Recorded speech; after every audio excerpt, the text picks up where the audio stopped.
that my mother-in-law brought back from Mexico, or had brought back from Mexico for me. And I just use the cap, and it gets 1 capful, and that's all that it needs. I'd say that's about a teaspoon. Gonna turn it up. She just makes me happy. My elbows don't hurt, nothing's tired. I can walk away and go do something else if I want to do. Okay, this looks fantastic. You can see right here how rich and creamy it is. I mean, seriously, like, at this point you really want to kind of stick your finger in and eat some, but don't, because you're talking raw eggs and butter and shortening, and that's exactly what it's going to taste like. So let's get her back over here, and we are going to do the fun part now and add the dry ingredients. This is where it all comes together. Alright, here's a tip. If you are using a hand mixer, you're going to want to add a little bit of the flour at a time. Probably in about 3 different parts. That way you don't burn out the motor on your hand mixer. If you're doing it by hand, you might want to even do it a little bit less flour than that at a time. With Ruby, I'm very lucky I can throw it all in there and get her done at once. And don't turn the mixer on during this part, or poof, you'll have flour everywhere. Alright.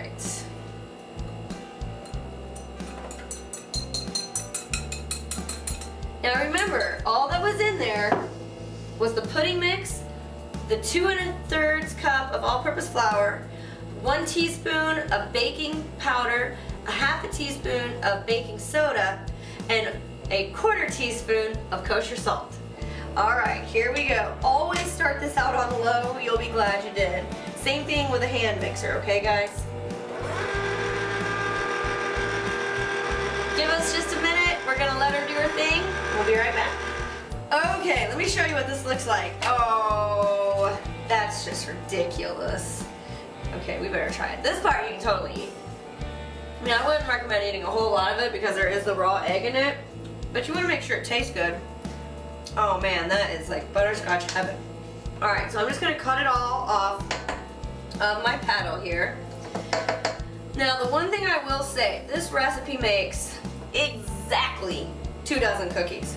So if you do not get all of this stuff off of your beaters or your paddle or your wooden spoon, whatever you're using, you may end up coming up with only 22 or 23 cookies.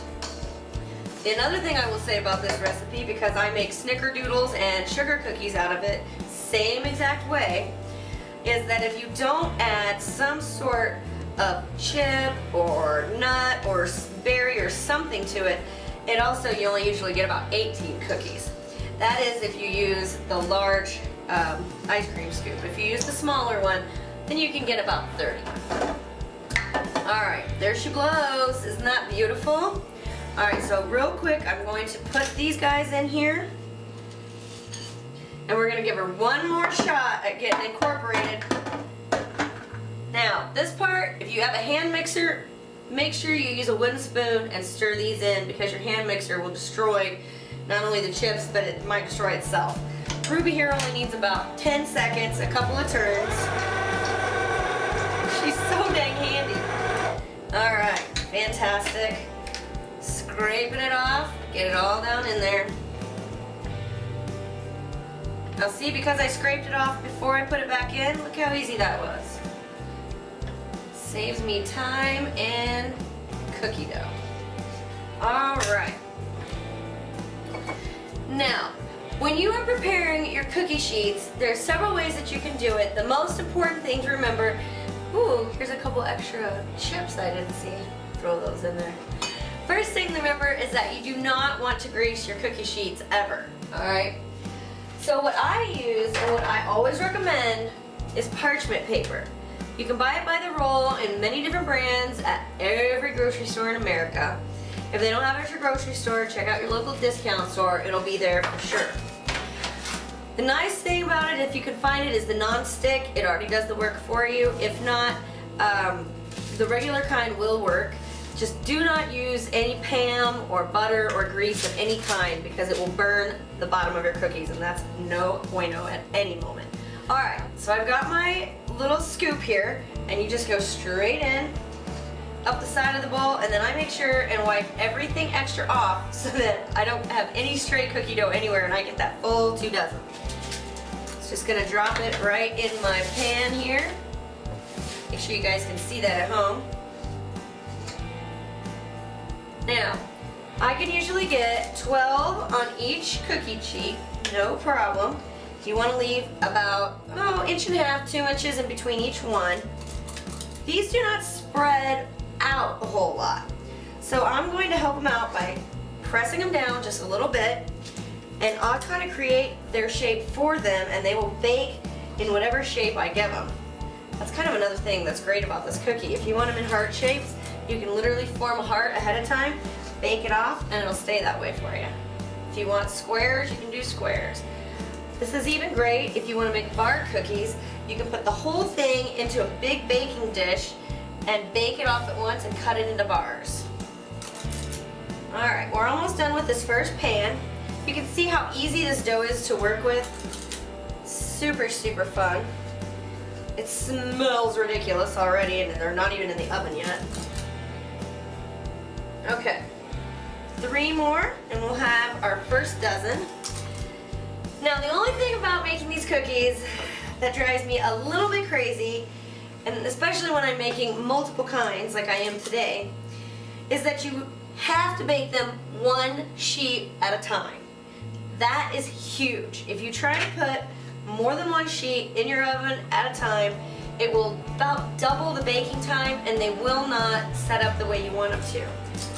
So, of course, if you have a big industrial oven, you can probably prove me wrong, no problem.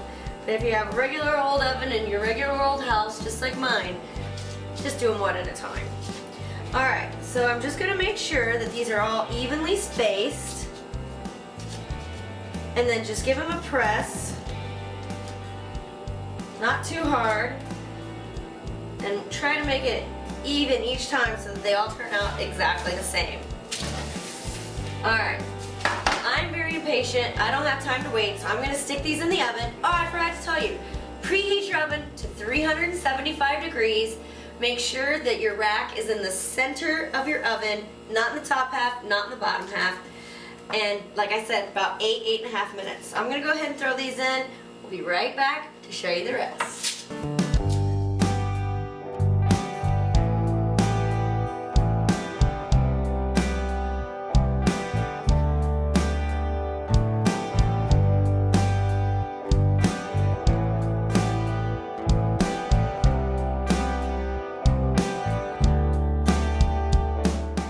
Alright, here are my finished cookies.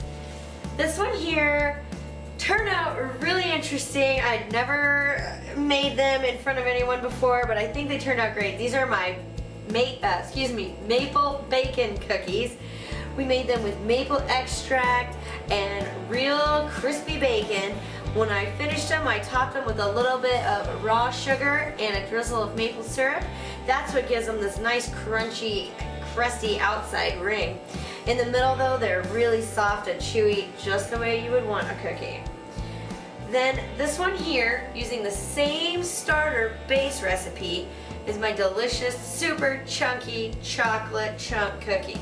And you can see they're a completely different texture, all based just on the fact that this has different ingredients. Look at that. Oh my god, thick and delicious, full of chunky chocolate. And then finally my double butterscotch, which turned out crispy on the bottom. It gets all caramelized from that butterscotch, which you know is made from mostly sugar, but that's okay because these are indulgent. So these are, again, same base recipe, but a completely different texture and mouthfeel. This entire season, guys, is going to be nothing but tips and tricks to help you get started in your own kitchen. We're going to take a couple of field trips. I have a special guest that's going to join me, and it's just going to be a lot of fun. So I hope you stay tuned throughout the summer to watch each and every episode. Before you get started cooking, make sure you watch Jill's Kitchen for lots of inspiration.